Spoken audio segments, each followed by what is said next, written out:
Budget सत्र से पहले आज केंद्र सरकार ने बुलाई सर्वदलीय बैठक। सुबह 11:30 बजे होगी मीटिंग। पीएम ने सभी दलों से बैठक में शामिल होने की अपील की। सर्वदलीय बैठक में सरकार अगले वित्त वर्ष के लिए अपना एजेंडा सामने रखेगी। इसके अलावा सरकार राजनीतिक दलों को अपने मुद्दों के बारे में भी जानकारी देगी। लैंड फॉर जॉब घोटाला मामले में लालू प्रसाद यादव से हुई पूछताछ। ईडी ने पटना दफ्तर में 10 घंटे तक किए सवाल जवाब। जमीन के बदले नौकरी घोटाले के मामले में तेजस्वी यादव को भी समन। ईडी ने आज तेजस्वी को पूछताछ के लिए बुलाया।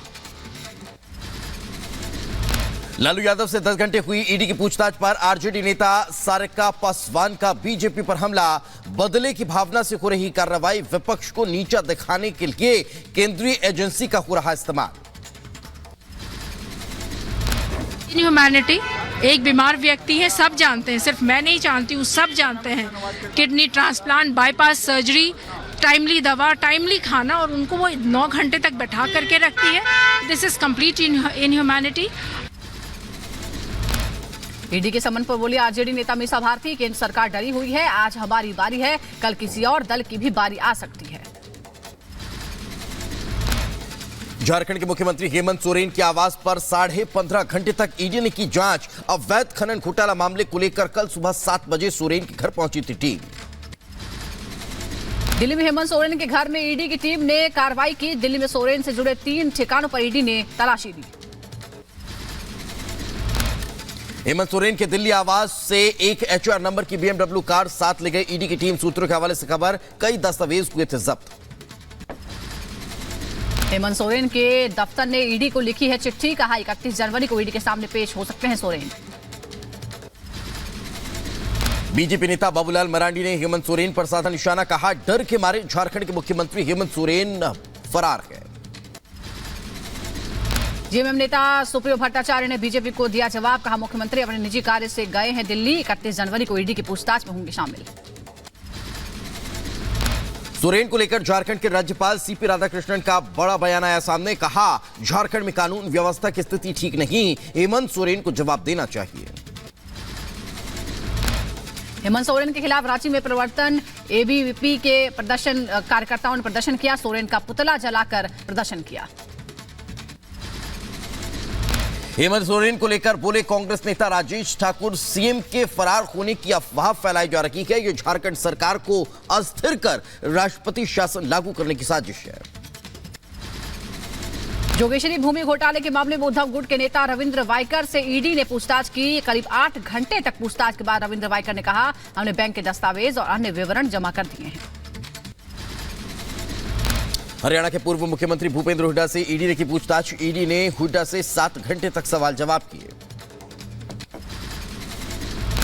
राहुल गांधी की उच्च शिक्षा में आरक्षण को खत्म करने वाले बयान पर केंद्रीय शिक्षा मंत्री धर्मेंद्र प्रधान का पलटवार। कहा झूठ पर टिकी है राहुल गांधी की राजनीति। मोदी सरकार में आरक्षण के आधार पर हुई सबसे ज्यादा नियुक्तियां। राहुल गांधी की भारत जोड़ो यात्रा पर उत्तर प्रदेश के कैबिनेट मंत्री नंद गोपाल नंदी ने ली चुटकी। कहा पिछले कई सालों में किसी ने अपने बच्चे का नाम राहुल नहीं रखा। राहुल को समझदार कहने वालों की उड़ाई जाती है हंसी।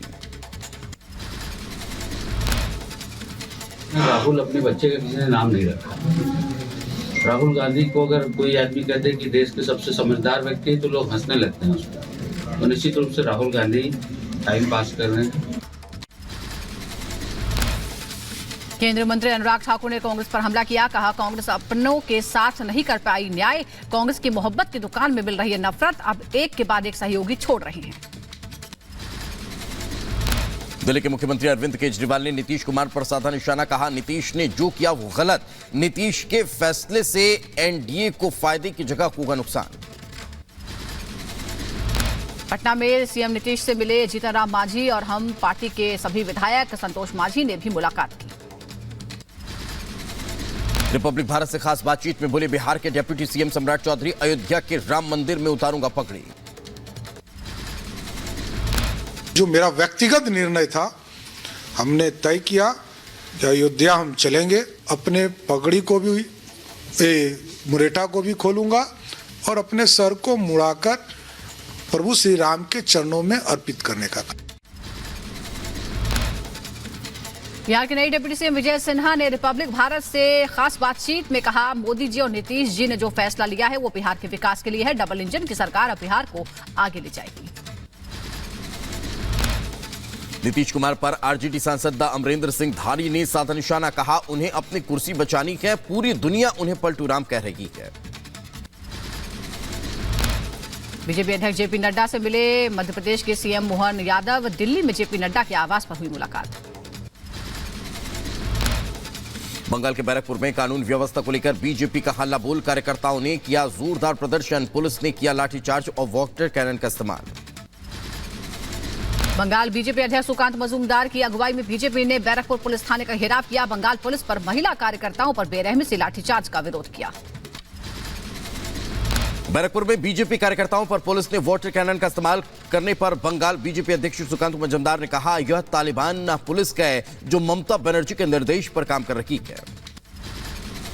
दिल्ली शराब घोटाले से जुड़े मनी लॉन्ड्रिंग मामले में आरोपी संजय सिंह की जमानत अर्जी पर कल भी सुनवाई जारी रहेगी। दिल्ली हाई कोर्ट में ईडी के वकील दलील रखेंगे। संजय सिंह के वकील की तरफ से दलील पूरी हो गई है।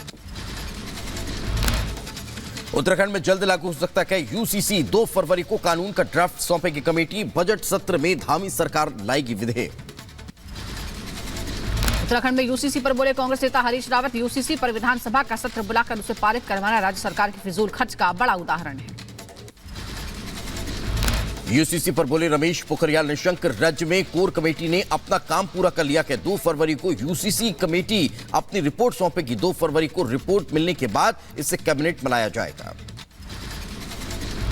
पश्चिम बंगाल के बीजेपी अध्यक्ष सुकांत मजूमदार का सीए को लेकर बड़ा बयान, कहा लोकसभा चुनाव से पहले होगा लागू सीए, हमें अपने केंद्रीय गृह मंत्री पर पूरा भरोसा है।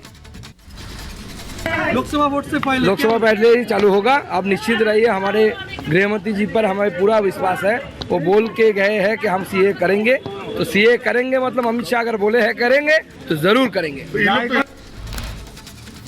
सुकांत मजूमदार के बयान पर टीएमसी का पलटवार, शशि पंजा ने कहा जनता को भड़का रखेंगे सुकांत मजूमदार। सीए को लेकर बोले सपा सांसद एसटी हसन, हम सीए से सहमत नहीं, हिंदुस्तान में एक बहुत बड़ी आबादी इसके खिलाफ है। सीए पास हुए 2 साल हो गए, 2 से ज्यादा ही हो गए। अब जब पार्लियामेंट से पास हो गया तो बिल्कुल मुंह पे जा रही है, लागू तो हो रही है, ये लागू करेंगे ही, लेकिन थोड़ी सीए से हम सहमत नहीं है। सीमे पर लगा प्रतिबंध को 5 साल और बढ़ाया गया। आतंकवाद के खिलाफ जीरो टॉलरेंस की नीति के तहत गृह मंत्रालय ने आदेश जारी किया। ज्ञानवापी को लेकर सुप्रीम कोर्ट में हिंदू पक्ष ने दी नई याचिका, कथित शिवलिंग के एसआई सर्वे कराने की मांग रखी। कोर्ट के आदेश पर सील है शिवलिंग वाला हिस्सा। ज्ञानवापी मामले पर बोले हिंदू पक्ष के वकील विष्णु शंकर जैन, कोर्ट में हमने 2 याचिका दाखिल की है। शिवलिंग की वैज्ञानिक जांच की भी मांग की गई है। वैज्ञानिक जांच से ही सच सामने आएगा।